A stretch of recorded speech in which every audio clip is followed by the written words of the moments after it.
Standing tall at the end of Vincent's Pier, guiding ships safely home for 250 years, is Scarborough Lighthouse. I bet that can tell some stories. The tower survived storms, wars, money troubles and mystery. A peaceful Sunday morning, shattered by the roar of naval gunfire. During the First World War, a heavy German shell smashed directly into the upper section of this very tower. By a miracle of fate, the bomb failed to explode. With high winds and crashing seas, workmen erected flimsy wooden scaffolding right around the damaged stone, and inch by inch they risked their lives dismantling the broken tower.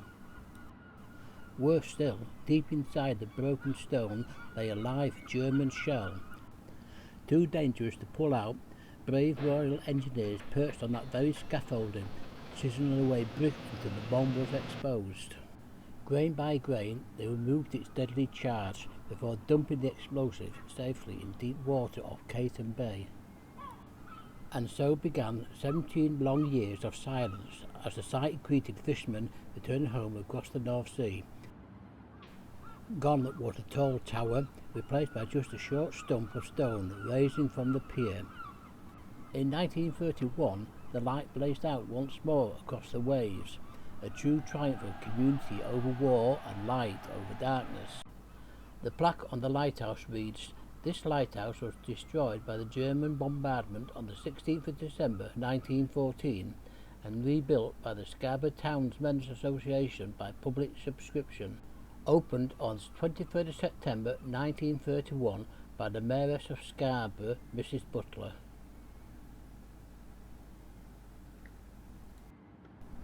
The most famous keeper was Henry Metcalfe, the man who lived through it all. He spent 32 years living at the lighthouse from 1890 to 1922. He was inside the cottage when the shell struck the tower in 1914, right above his head. Ceilings collapsed, windows blown in, yet he escaped unhurt. He continued living there while the tower stood headless, watching his workplace shrink from glory to ruin. When he left in 1922, he said, "The spirit went out of the place when the light went out." In Victorian times, children were actually born and schooled right on the pier. Locals tell of keepers' children playing hopscotch on the cobbles while waves crashed over the sea wall behind them. They were said to be the best swimmers in Scarborough, taught early for their own safety. In the Great Storm of 1880, keeper Henry Metcalfe stood here firing rescue rockets through hurricane winds to save the crew of the brig Mary. Right beside his tide gauge he hauled men from the stormy seas. Again in 1906, survivors were dragged to safety in this area. This stone strip that the lighthouse is on has caught more than just tides, it has caught many lives over the years. When war returned in 1939, the lighthouse became a fortress. On the top, Royal Observer Corps men stood watch 24 hours a day, looking out for U-boats, enemy planes and deadly drifting mines. The light was blacked out for 6 years, but the watch never ceased. They sat in the keeper's old parlour, warmed by the fire, keeping watch until the end of the war. When a North Sea gale streamed in, this light was the difference between life and death for thousands of sailors. In the mid-1800s, the harbour master would use a tide gauge here. Right here, beneath my feet, lies the tide gauge well. Once open to the waves, it's now buried under this concrete. Installed in 1845, this simple marked post ruled the harbour. The keeper would brave the wildest gales to check. 12 feet or more, a light would come on. Less than 12 feet, the light would go off. For generations, this ruler decided the life or death of the fisherman, but in the 1914 German attack, it bent its spine and it never worked again. Later on, they would fly different coloured flags by day and light different coloured lamps by night to tell ships if there was enough depth in the harbour to enter. Imagine being the keeper here during a north-easterly. You are standing on a pier that has been completely submerged by water. The waves hit the round wall of the lighthouse and travelled upwards, sometimes dousing the light itself in those early days.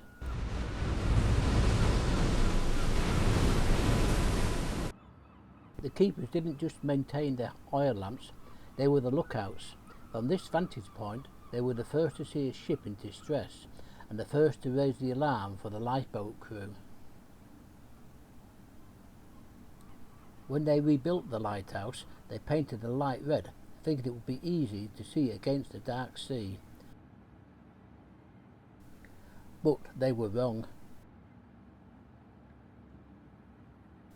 With so many street lights and shop windows glowing, sailors started complaining. "We can't tell which light is yours. It just looks like another shop sign." So they had to change it quickly, and they swapped it for the brilliant white flashing light. So even in the busiest harbour, everybody knew exactly where home was. Directly attached to the tower was a small, sturdy keeper's cottage, which was built to be incredibly robust, with thick stone wall to withstand the waves jumping over the pier. It served as both a home and an office, where the harbour records and tide tables were kept.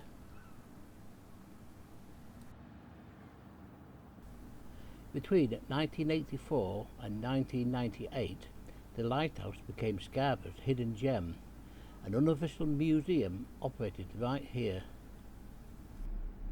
The display was inside the base rooms and lower spiral staircase, and opened only on Sundays and bank holidays. On show was the 1843 tide gauge board and keeper's logbooks and pieces of the 1914 shell that destroyed the upper section of the lighthouse. It also had the keeper's Henry Metcalfe's hat and brown whistle, and there was also a model of the rocket apparatus used in the 1880 rescue. For 14 years, Vincent Pier opened its secrets, becoming the hidden museum. In the very early days, 1806 to 1843, before electric or oil lamps existed, the light was nothing more than a massive brazier on top of the roof. Every single day, keepers hauled over 1 ton of coal up these winding stairs by hand.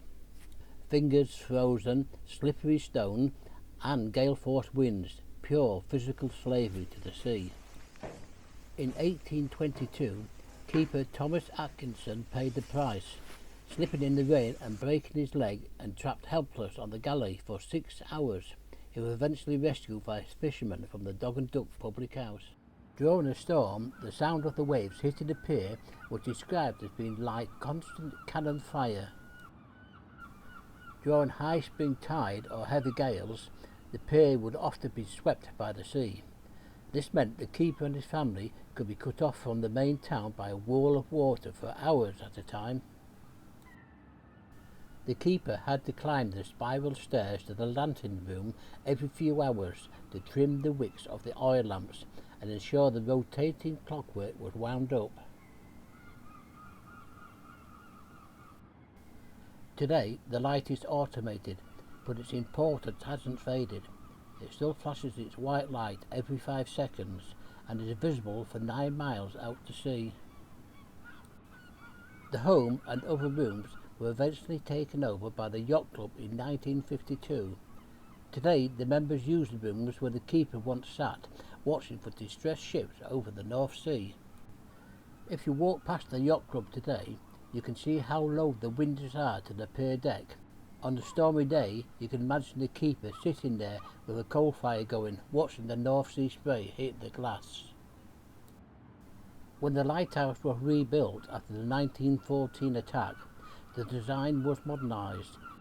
The current building you see today is now the Scarborough Yacht Club headquarters. The lower part of the building surrounding the base of the tower is where the keeper's storage for oil and lamps used to be. If you look at the windows in the lower section today, you are looking at what would have been functioning living and working spaces for the harbour authorities. And from the lighthouse, you get one of the best views of the South Bay, from the Grand Hotel all the way to the spa.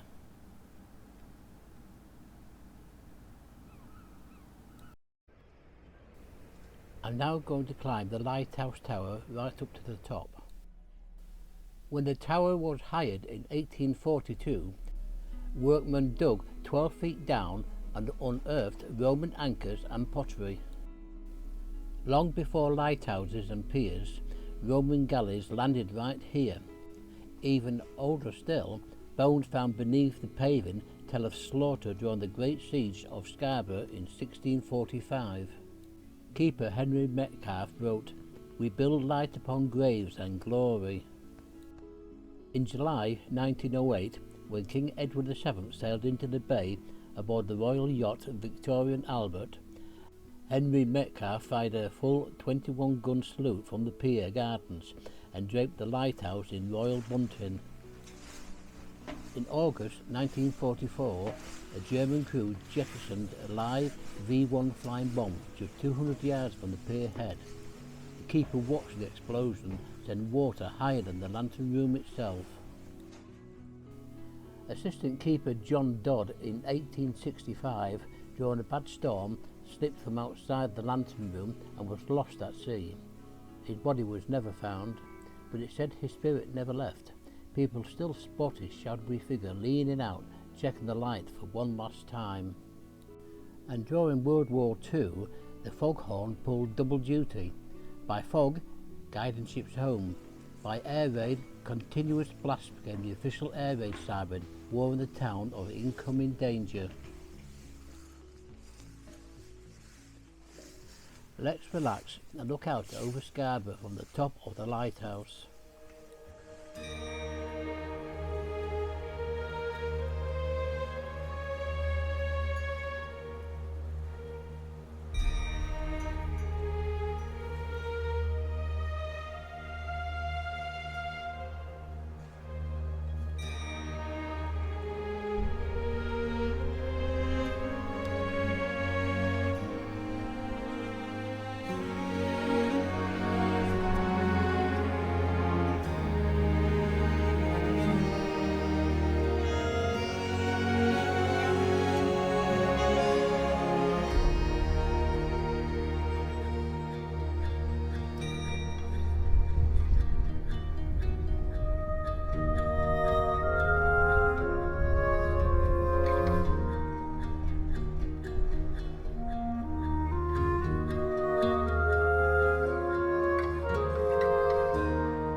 But the North Sea never rests. In December 2013, the Great North Sea surge smashed over Vincent Pier. Massive waves reached the lantern room itself, bending railings and shattering glass. Yet once again, the tower stood firm.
Do you believe in ghosts?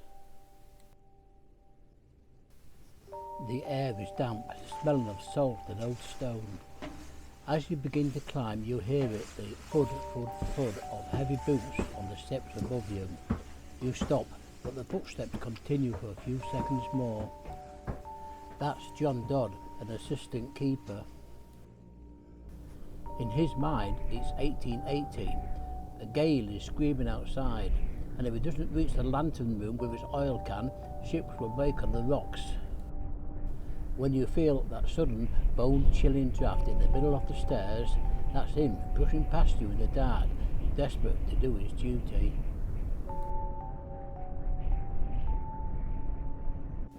As you prepare to leave, you catch the scent. It's out of place, not salt, not diesel from the fishing boats, but the thick, sweet aroma of the old Navy tobacco. That's Captain Appleyard, finally sitting down for a pipe in the small staff room after his shift is done. He's watching you, but not with malice, but with curiosity, wondering why a stranger is running through his home so long after the oil lamps went out. Look out through the glass towards the end of the pier. The mist is rolling in, turning the North Sea into a grey void. You see a shape, thinner than the fog, whiter than the foam. It's a lady. She isn't looking at the lighthouse, she's looking past it. She's the widow who has been walking the stone pier for over 100 years. If you were down there with her, you'd hear the hem of her dress soaking up the sea water, heavy and wet against the pavement. She walks right up to the lighthouse wall and simply dissolves into the stone, still waiting for a boat that was lost before the Great War. So, a few ghost stories from the lighthouse. Do you believe in ghosts?